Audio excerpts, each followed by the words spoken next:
Ya, selamat datang di channel saya, Mirella Fonda dan kelas Kimia Dasar 2. Hari ini kita akan belajar materi lanjutan mengenai elektrokimia.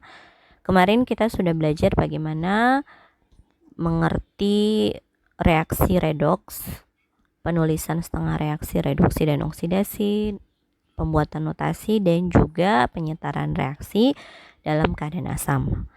Hari ini kita akan belajar mengenai potensial reduksi standar, perhitungan potensial sel, dan bagaimana hubungan antara elektrokimia di dalam termodinamika di dalam elektrokimia. Jadi hubungannya dalam persamaan Nernst dan energi bebas Gibbs. Potensial reduksi standar itu adalah kemampuan relatif untuk menyerap atau menangkap elektron dalam keadaan standar. Semakin besar dan positif nilai potensial reduksi standar suatu spesies, maka semakin mudah mengalami reduksi. Jadi ketika nilai N0-nya itu atau potensial reduksi standarnya itu lebih besar dan positif, berarti dia yang akan mengalami reduksi. Kemudian prinsip dasarnya di sini juga bahwa kalau dalam reaksi setengah sel itu ada yang kan pasti setengahnya reduksi, setengahnya oksidasi. Nilai N0 selnya itu tidak boleh diubah tandanya. Jadi kalau dia minus saja, kalau dia plus nilainya lebih kecil dari yang satunya berarti dia oksidasi. Begitu ya. Jadi tidak ada pengubahan tanda ketika dia berperan sebagai reduktor atau dia mengalami oksidasi. Seperti itu ya. Oke, selanjutnya untuk perhitungan potensial reduksi sel itu pada keadaan standar dan keadaan bukan standar itu sama saja, yaitu potensial reduksinya dari katoda yaitu yang mengalami reduksi dikurangi dengan potensial reduksi standar maupun yang tidak standar dari yang mengalami oksidasi, begitu ya. Dan reaksi spontan jika N0 selnya maupun S selnya itu bernilai positif. Jadi kalau dalam keadaan spontan, kalau kemarin spontan delta G-nya itu kurang dari 0, sedangkan SL atau potensial reduksi harus bernilai positif agar reaksinya spontan. Kalau nilainya negatif berarti reaksi kebalikannya atau reaksi reduksinya itu harus diganti oksidasi dan sebaliknya ya, seperti itu. Oke, misalnya ini tabel potensial reduksi standar yang saya ambil dari buku Brady ya, General Chemistry tahun 2012. Itu bisa dilihat nilai potensial reduksinya. Seperti itu ya. Nah, nilai ini biasanya digunakan untuk nanti menghitung N0 sel dan melihat apakah reaksinya itu berjalan spontan atau tidak spontan. Oke, mari kita lihat contoh soal. Di situ yang nomor 1, hitunglah potensial reduksi sel standar dari notasi. Jadi terjadi oksidasi antara seng dan reduksi dari si tembaga itu dengan nilai masing-masing yang sudah ada. Nah, yang nomor 2 itu nanti kita lihat dari tabel yang sebelumnya. Itu memprediksikan apakah reaksi ini spontan untuk reaksi itu ataukah reaksi kebalikannya atau reaksi yang si Fa di situ kan Ni-nya reduksi, Fe-nya oksidasi. Tapi apakah reaksi ini spontan? Kalau tidak spontan berarti nanti yang mengalami oksidasi si Fe, reduksi Fe dan yang oksidasi si Ni. Nanti kita lihat cara pengerjaannya. Oke, untuk penyelesaian nomor 1 kan notasinya seperti ini ya. Untuk penentuan setengah reaksi oksidasi kan ini kan mengalami oksidasi, ini reduksi. Berarti kalau setengah reaksinya itu jadinya kan oksidasi ya, jadi set N menjadi set N2+ ditambah 2 elektron, kan sepakatnya oksidasi si elektron di sebelah kanan tanda panah. Sedangkan kalau reduksi itu oke, selanjutnya untuk yang Cu itu ini ya ini mengoksidasi, ini mengalami reduksi. Oksidasi sebelum tanda panah, reduksi sebelum tanda panah, sebelah kiri elektronnya, oksidasi sebelah kanan ya. Nah, untuk potensial reduksi standarnya si ini kan oksidasi ya, dia mengalami oksidasi. Tapi kan tadi kita udah sepakat kalau yang mengalami oksidasi itu nilai potensial reduksi standarnya itu tetap ya tidak diubah lah itunya. Jadi potensial reduksi standarnya itu tetap minus 0,76 volt. Kalau yang ini, jadi jangan bingung ya, ini cuma nilai potensial reduksi dan itu udah tetapan, dia relatif. Ini nilainya udah tetapan dan sesuai tabel yang sebelumnya itu. Ini plus 0,34 volt. Kalau misalnya notasi ini tidak ditulis, kalau cuma di situ bilang antara Zn dan Cu, dari nilai ini saja kita bisa tentukan ini yang mengalami reduksi. Kenapa? Karena nilainya lebih positif ya, positif dan besar gitu ya, karena nilainya lebih positif dan lebih besar seperti itu.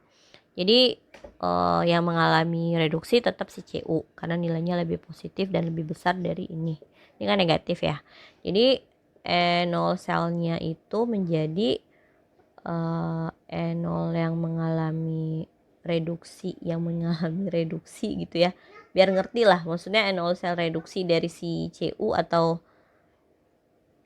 Cu aja deh dikurang E0 selnya dari si Zn. Nah, tapi kan bisa kelihatan kan siapa yang oksidasi, siapa yang reduksi. Tapi nilainya tidak boleh berubah. Jadi 0,34 dikurang 0,76. Satuannya volt ya. Jadi dapatnya itu sekitar 0,1, jadi sekitar 1,10 volt ya. Ya, seperti itu nilai untuk nomor 1. Oke, kita masukkan untuk kita lanjutkan untuk termodinamika elektrokimia. Di situ ada hubungan dengan energi bebas Gibbs standar dan energi bebas Gibbs saja. Nah, untuk persamaan Nernst itu delta G-nya sama dengan delta G standar ditambah RT ln Q.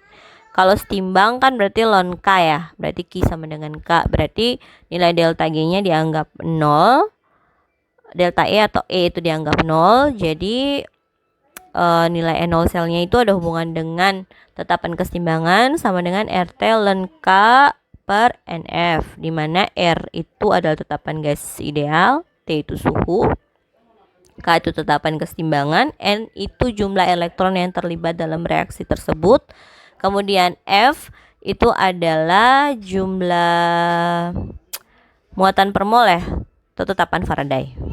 Ini untuk contoh soalnya, jadi bisa terlihat lah mencari potensial selnya berapa, reaksi spontannya seperti apa, dan nilai dari delta G standarnya dan tetapan kesetimbangan.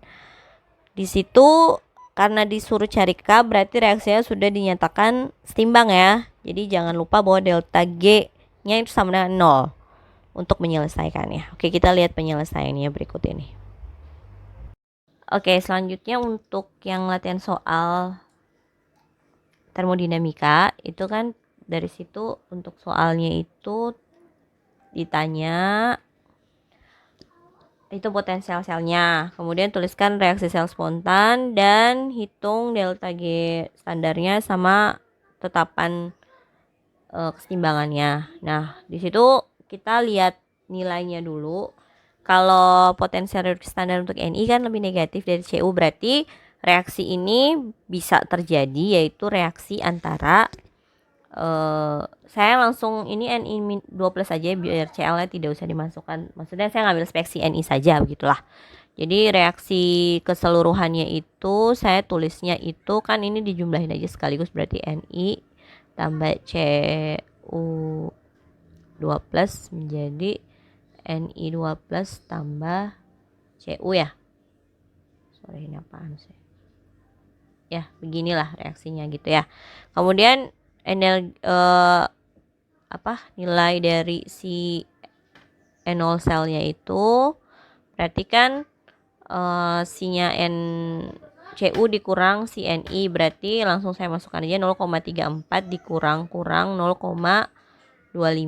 Jadi hasilnya itu volts, jadi sekitar 0,25 0,59 ya. Jadi reaksinya spontan ya, karena nilainya positif begitu. Kemudian di situ suruh nyari delta G standar. Tapi kalau menurut hemat saya ya, maksudnya soal ini berarti dia bisa menyatakan bahwa reaksi ini sudah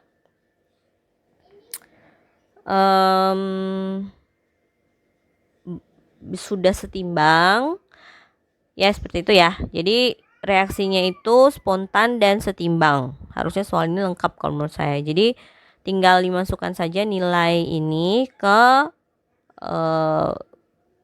perhitungan delta G-nya gitu kan. Delta G standarnya kan, delta G standar itu tadi penyelesaiannya itu disorong ke sini dulu kali ya. Oke, untuk nilai delta G0 standar, delta G standarnya itu kan dapatnya minus NFE0 sama dengan minus 2 kali 96.500 kali 0,59. Dapatnya sekitar minus 113.870 joule per mol. Terus kita masukkan ke persamaan yang tadi sudah disebutkan gitu ya. Jadi dapatnya itu sekitar berapa gitu ya. Jadi dapatnya sekitar 45,96 untuk tetapan kesetimbangannya dari rumus tersebut. Oke, sekian video dari saya. Semoga bermanfaat. Jangan lupa like dan share untuk video ini jika dirasa bermanfaat. Terima kasih telah menonton. Sampai ketemu di video selanjutnya.